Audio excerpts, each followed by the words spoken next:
doing? So I'm good. I just got back from BAM, where I was with American Opera Projects. We had our show closed today, and Rebecca and I are getting ready to head out on a tour in the Midwest. So we're like organizing to pack because we have to get up at 4 in the morning to go. So it's a little crazy, but it's all good. It's all good Can't stuff, even complain. though it's crazy. Yeah, it's all good stuff. Well, this won't So, take too long. I've decided no, to take your time. pick out some really specific questions, some things that I want to focus on. Um, Okay. the first being, which I know we've talked about a lot in the talkbacks after the show, but just to clarify everything, I want to talk about, the genesis of the piece, because it was such a unique, process. Starting with you having the concept and then finding, a librettist.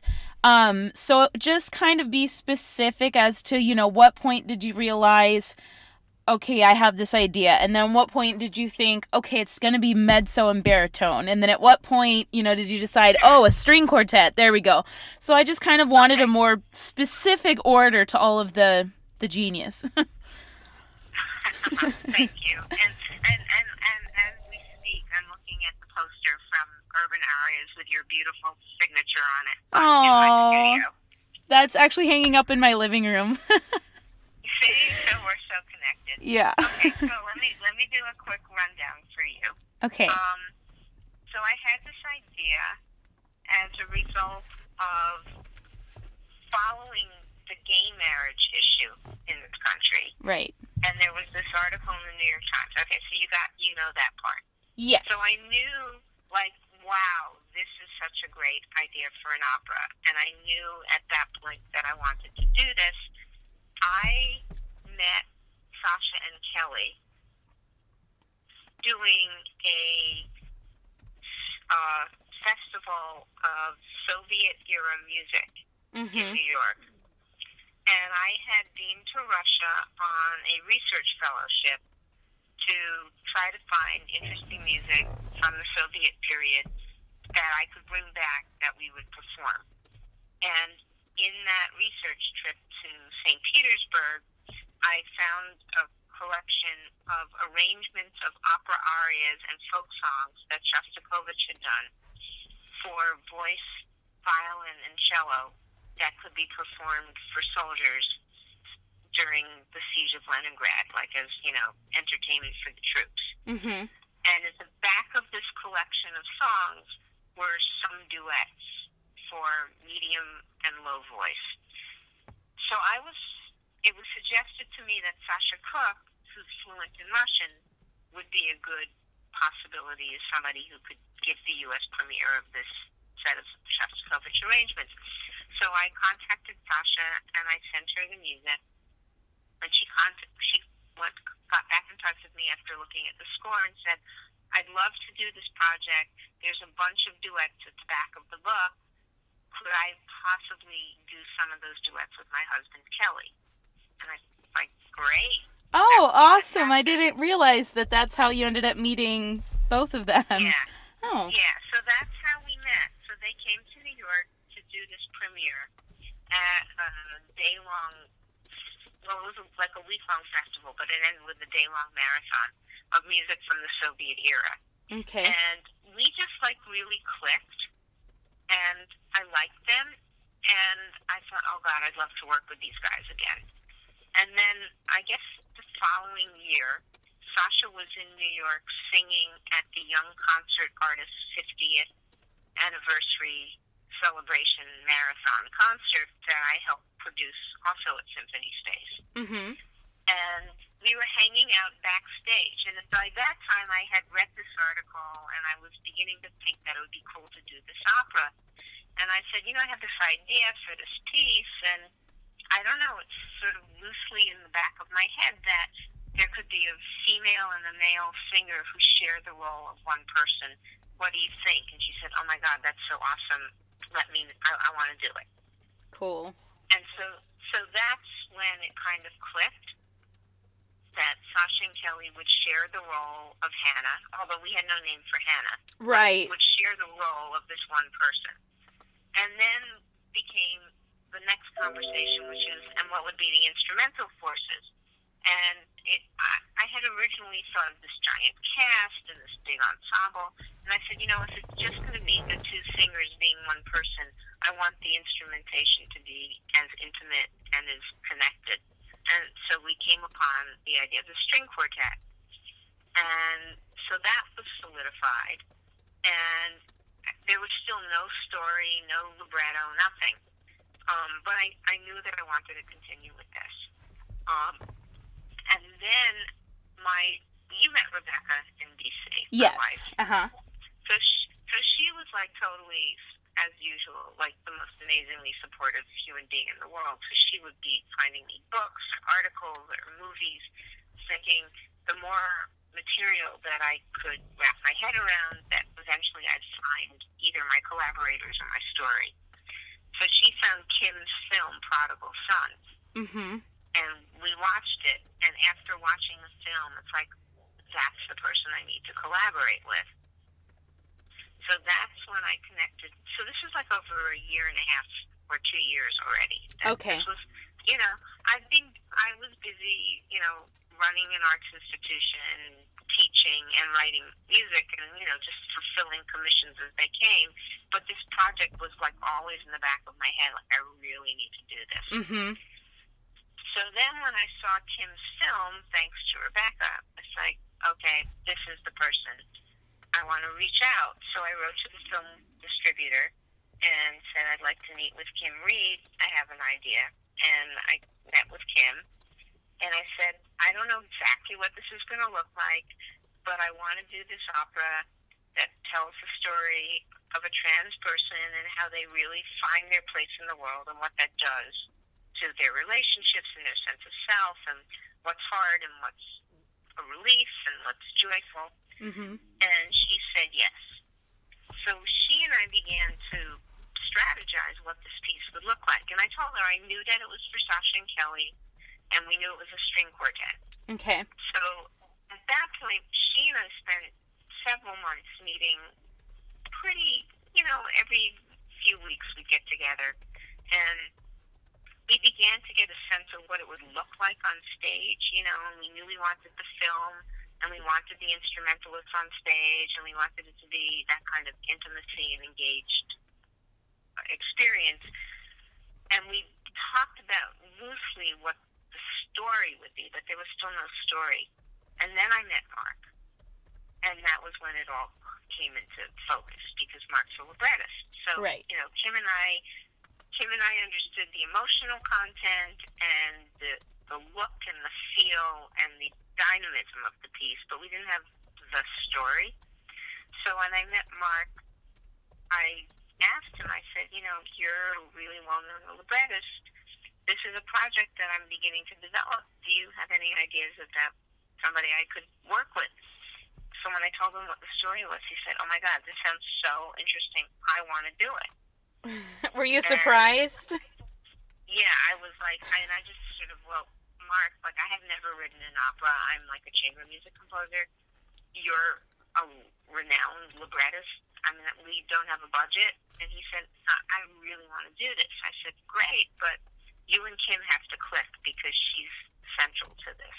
Mm-hmm. So the three of us met and began just sharing our sense of what this could be and if we felt comfortable together. And it was clear that they loved and respected each other right away. So it was like, okay, we have a creative team. Right. And that was how it began. And so for several months, we'd meet every few weeks.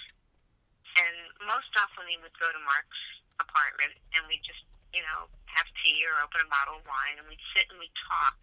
And we'd start telling our own stories. Largely, Kim would lead the conversation about her own experiences as this young kid in Montana and what she felt. And then Mark would say, well, gee, that's not so different than what I felt when I did this. And I'd say, well, that's not so different. And we'd start sort of like spinning all of our stories. And at a certain point, they would both go, oh, that could be a song, that could be a song. And we began to get a sense of how this piece would be. Right. And at a certain point, they felt like they had enough dialogue, and they told me to just, like, go away. We have to write this now. And they spent the next few months crafting this incredible story of this character, which still had no name. And they sent the libretto, and we spent some time reviewing it, and it was clear that they had found, you know, the emotional key that would make this a beautiful piece. Mm-hmm. So that was kind of the trajectory, and that all took place over about a year and a half. So a year and I'm sorry. Yeah, about a year and a half? I'm sorry. Yeah, from the time I met Kim till the time Mark joined the picture and they knew that they could create a libretto was about a year and a half. Okay. So, you know, Kim and I had we sat there and drew pictures of what the staging would look like and how the film would work and where the quartet would interact with the singers. I mean, like, we knew all of that. We just didn't know how to tell the story in words. Right. And this is not Kim's autobiography by any means, but it drew from some of her emotional truths. Right. To make these iconic moments, you know, the paper route, the sex ed class. Right. All of those moments that, if you think about it, are true for everybody. You know. Yeah, of course. Every kid has their secret private place where they just feel happy and at peace, and they know it may not be what the world is expecting from them. And everybody feels out of place at school at a certain point. And, you know, it's like we've found things that were universal truth. And so that's when, you know, she and Mark, like, oh, that could be a lyric. That could be a through line. This leads to this. This imagery will work later. And they built this beautiful, beautiful narrative for me. That's so cool. I mean, it's just such an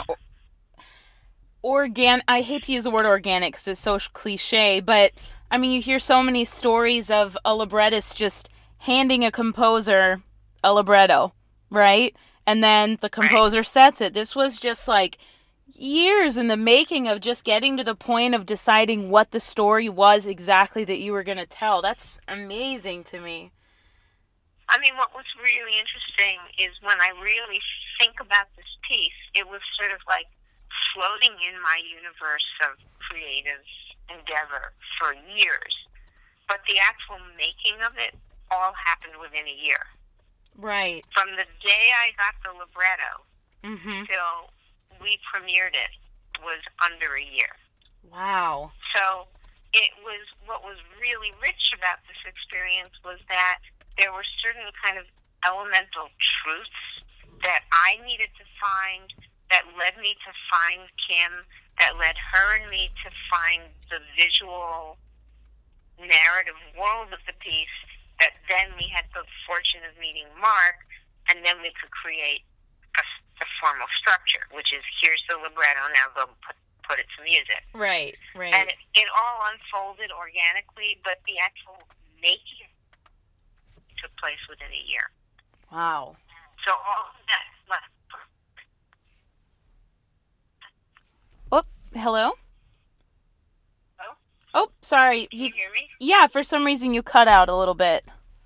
Yeah, can you hear me now? Yes, I can. Yeah, I have bad cell phone reception in my house, which is really annoying. Anyway, it's sort of like we were preparing the soil and choosing the seeds, and like all of that was forever and forever and forever. And then when we finally planted the seeds, it was like one season and the crop came up. That's such a good analogy. I'm going to use that. That's great. So more about having the string quartet on stage. I know you had said that, you know, you wanted this show to be very intimate, and that was part of the reason. Did you always know that you wanted them on stage with the singers? Yeah, I think from the very beginning, and that was something even that I talked about with Sasha and Kelly, which is on a certain level, this piece could be performed in a recital, vocal chamber recital series, and Okay. you wouldn't need to move, you wouldn't need staging, you wouldn't need the film, you wouldn't need lights. It could be a concert piece because I think from the very beginning, although we want the film because that was part of this, creating the world. Mhm. From the very beginning, I wanted just to have this story be able to be shared. And when Kim and I started working, it was like, well, we could just project the film onto the back of a gymnasium or a community center wall, and it would still be profound. So from the very beginning, we wanted it to be kind of simple in its execution. Mhm. But the idea of having the quartet on the stage, and of course at the Urban Arias production, it was sort of to the side of the stage. Right. But in the band production, they were the center of the stage. Right. And Sasha and Kelly kind of wove within them and around them. In your production, you guys had the command of the stage, and they were off on the side, but they were minimally actively engaged with the few scenes where they participated. Right. Part of it was that there was the sense of Hannah is alone, but she's actually part of the community. And then the community is a string quartet, which is the full range, male to female, low to high. Right. A little bit reductionistic, but symbolically I thought it worked. I think I have to agree with you. So that kind of already answers my next question, which, how the drama of the piece benefited from having it. It's that it served not only as visual symbolism of her being a part of something greater than herself and being, one with all of these people, but also it was, aurally symbolic too, having the highest and lowest range on one level all together, with the sounds mixing. So you are getting ahead of me. So I just have one more question. Because this is your first opera, and I'm interested to know if you could just give me an idea of your method of text setting, because I have done a lot of contemporary operas, and this is one of the most beautifully, it was so easy to sing. It was just so easy to speak, I guess, is what I'm trying to say. So, Thank you can... I was worried that it was hard because everybody had to count a lot. Oh, well, sure, the counting. Yeah, that's always something. But if you wanted to pick like even just a few examples from the opera just so I could, show the class, like anything particularly that you found challenging or that you found like a light bulb went off and you thought, "Oh my god, this is how I have to set this one sentence." I mean, really anything you'd like to share. So one of the things that was really interesting to me, because this was the first time I've ever done this, was to take the full libretto, and I spent like a huge amount of time just reading it and reading it and reading it out loud over and over and over again, and looking for clues, like some of the rhythmic flow of different lyrics, and whether that rhythmic flow was the same in one song and then another song. Right. And images, word use, when were things repeated, trying to find things that I could build structure around. Mm-hmm. And so, for example, the two letters. Uh-huh. Those clearly belong together because they were both letters, so they were one was a statement and the other was a response, and a lot happened in between. Mm-hmm. So what I knew immediately I color-coded the libretto. I printed out the titles of every song on a big chart, and I met with Mark and Kim, and I said, this is what I'm hearing for this, and this is the kind of energy I'm hearing for that. And we talked about it all till we all agreed. So I got lots of adjectives that describe what each text meant, felt like, and I color-coded all of that on this gigantic chart. And then I started to say, oh, this one will relate to that one, and this motive will relate later on. So, for example, the first viola solo at the very beginning Mm-hmm. becomes a through line for a lot of the piece. And that's kind of the soul of Hannah. This plaintive, bluesy viola solo, the middle Right. voice, sort of poignant.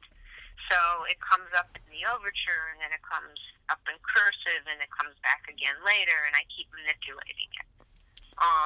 The two letters related to each other because it was kind of like a call and response. Right. So I knew that I wanted, the the structure, that those were both very intimate. They were letters, one person to another, so they were both duets.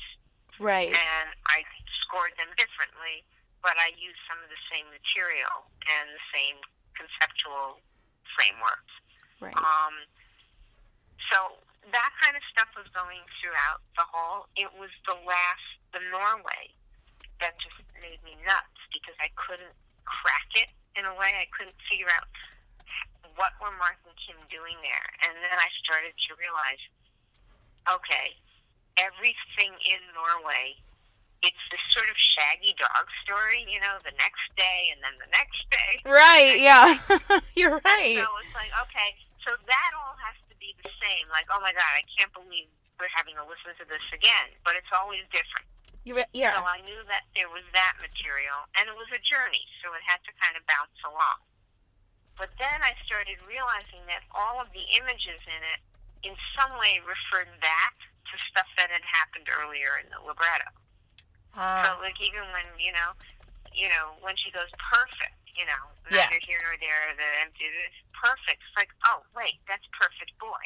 Right, right. And everything that was a piece of that journey of Norway, other than the journeying music itself, the next day I did this and then I did that, but every time she did something, it actually referred back to other stuff earlier in the libretto, either directly or obliquely, very subtly. Sometimes with just one word, like the word perfect let me recap Perfect Boy music, and that's why it automatically went into the 5/8, right. Shift in the middle of the whole piece. But everything related, until I kind of got that, I did not know how to set Norway, because it was like, oh my God, the story just goes on forever. Right. And then I realized it's completely connected, and it ties everything together. So it was subtle, but that was how I was able to build it. So, some of the music from Entire of Itself, some of the music from Sex Ed, some of the music from Perfect Boy, it all got reorganized in Norway, which had its own journeying music to it. Right. And I'm so fascinated by this color coding that you did. Were certain emotions assigned to different colors? Is that kind of what you were doing, or? Yeah, exactly. I mean, I use colors just so I could sort of see the architecture. So I had one chart. I had this chart that had the title of each lyric. Then the next column had descriptive language about each lyric and any hints to myself, like this is an important word or this is the kind of, rhythmic energy. And then I looked at which of these lyrics had connections to each other, and that's how I made the colors. Ah, okay. So, I mean, I could go unpack the box with all of this archival material and say exactly what I did. I mean, I made it up in the spur of the moment. Right. And the big thrill of it was this was like a 6-foot long chart in my studio. And every time I finished a lyric, I would scratch it out with a big black marker. Oh my God, I love it. That's what I do on my to-do list, which is nothing like what you're doing, but I get the feeling of just getting to like mark it out in black and just like move on to the next thing comfortably because it's finished. Totally get and that. just, I had squiggles and arrows and like all the stuff that was helping me chart what I was doing so that I could keep track of it. Because in the end, I got the final libretto like right around Thanksgiving, and then I was writing an oboe concerto, and I had to finish that. So I really didn't get to really dive into the piece until January, and I knew that the first workshop was in, I think, May, but I had to present some material for a benefit to raise money for the production in March, and it's like, the first thing I wrote for the whole piece was Entire of Itself, the John Donne poem. Oh, wow. I didn't know that.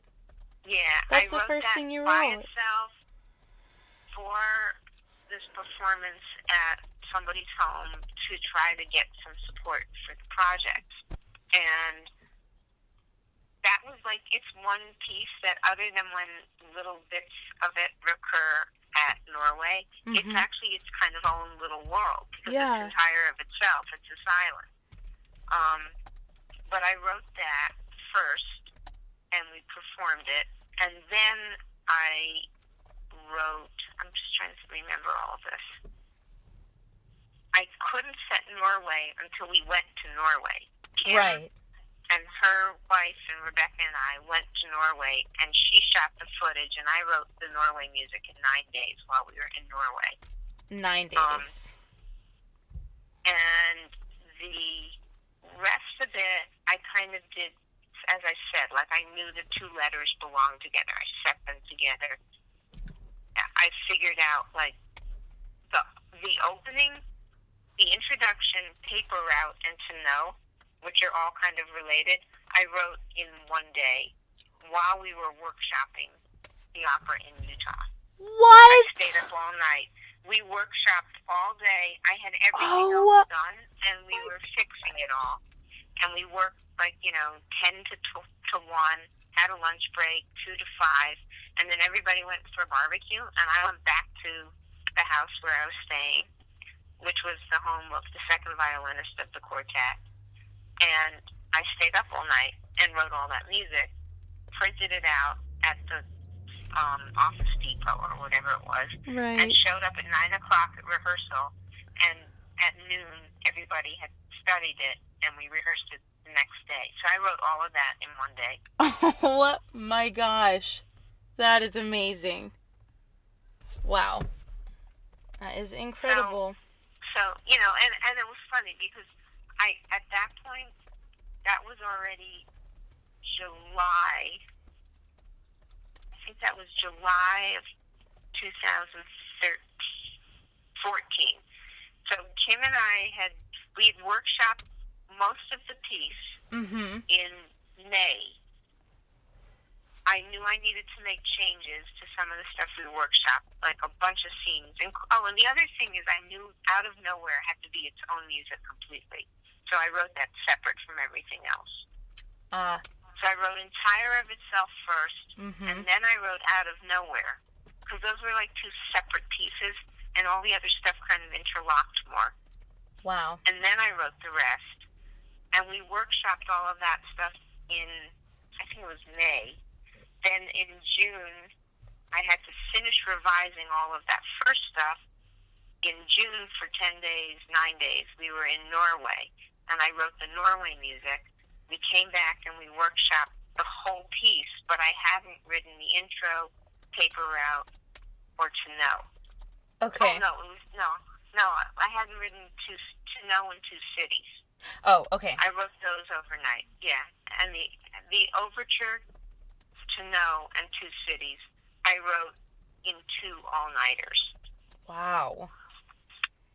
And we rehearsed them, put the whole show together, like, the next day. It was like a 4-day workshop. And then I stayed up for another week or so, just correcting the parts and getting it ready so that we could send it to Sasha and Kelly. And then they had 6 weeks, and then the show went up. Wow. That's amazing. This is going to be so fantastic. I mean, those are all the questions that I have. Do you want me to send you the presentation that I'm going to give before I give it, just to make sure there's no misinformation, or maybe you trust me? I don't know. I totally trust you. I mean, if you just want me to look at it to make sure I didn't confuse you with any of the chronology or facts, I'm happy to just, proofread that for you. the Okay. proof, because like I'm talking and I'm like, well, that's not exactly how that happened. Right. Um, Okay. so I'm happy to take a look at it. When is this thing due? I am. It's due December, the first week of December. Oh, okay. So whenever you want, if you want to send it to me, I'll just like correct anything if I hadn't been clear or anything like that. That's totally cool. Okay. And it's so nice that you're doing this, and it would be so cool if you got to do this piece again. Oh my gosh. Well, that is part of my sneaky plan. is Good. is presenting this, because again it's the collaboration that we're doing with, the composers in the music department at Stanford. So they'll all get to hear this and see this, and I'm hoping that I will be able to perform hopefully as much of the piece as I can in concert form at UCSD. So that is my hope, and this is just the first step. So I am That's going so to. great. I'm so excited, and I'm so lucky that you had time to talk to me. This was so wonderful. Thank you so much. It was just so great that we got to do the project together, and it was wonderful working with you, and I just hope that you're really happy. I am. Thank you. Good. Thank you so much. All right. All right, well, good luck with everything tonight. You too. Thanks. And big hug. All right. Thanks. I'll be talking to you soon. Bye.